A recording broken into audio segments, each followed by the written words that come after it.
How to align your rack and pinion with your steering wheel. So when I did the rack and pinion rebuild, before I pulled this out, I put a mark on there. Then I torqued it down to spec, and what happened was the mark moved from right about here to over there. So that screwed up my plan for putting this back in. So number one, when you put that mark there before you take that cap off to rebuild your rack and pinion, extend the mark down onto the body and not just on the rack cap. So I got everything torqued in and attached with the tie rod ends and everything like that, and then needed to move it. And before, the way that I had pulled it out was you suspend the transmission, pull out the motor mount, and all this stuff was just a lot of work. So, and then you got to put that on there and then put it back in, and then you can see whether you got the right spot. And it's just not really good for the trial and error and alignment.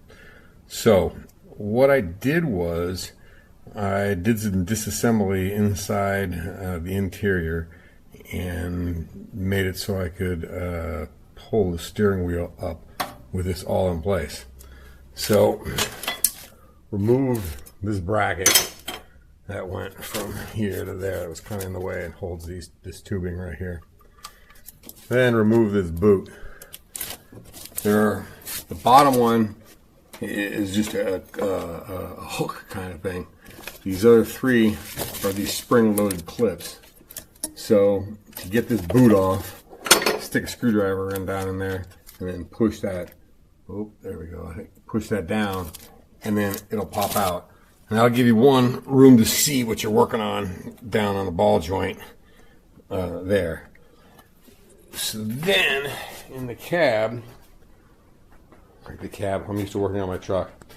Actually, this is, so what I did was I took out the trim on the underside. The ODB2 connector is there. You take a screwdriver and just pop it there, and then it pushes in really easy. The hood latch, you got to unhook it here, and then bring the cable through here, around there, and then out. I was able to get the covers off of the steering wheel by turning the steering wheel to access these screw holes. So I didn't have to remove the steering wheel. Once this bottom tray was out, there's also this metal piece that gets removed. So when I started doing this, I wasn't sure whether I was wasting my time or saving time, and it's definitely a time saver. So here I've got that all out.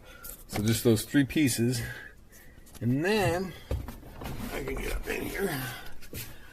What you do is the bolts by the tilt adjustment. Number one, lock the tilt adjustment into place and leave it there. That way, when you go to mount the thing back in place, it's at the right angle. So there are two bolts up here holding the tilt adjustment in. Completely remove those, and then there's, let's see, yep, there we go. The bolt here, and then its companion over there. It's an identical space. Just loosen that up a little bit. Don't completely remove it. That way the steering will hang from that, and then it will teeter on the centerpiece, and then you can pull out the U-joint without moving the rack and pinion. So then, well, one of the things is that the steering wheel, how you know you got it wrong, was that the steering wheel should move equal distance in both directions. And so it would go one direction, and then it would go the other direction more. And so what I did was I kind of guesstimated on the tie rods, made them so that I did the alignment. So these are my strings. That side has been dropped down so I can get in and out of my car. But so the concept of the string is you make the string parallel to the car, and the wheel width in the rear isn't the same as the front.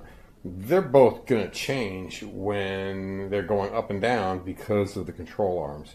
So what you do is I use jack stands and then just put equal distance between this. This turned out to be 69.5 inches.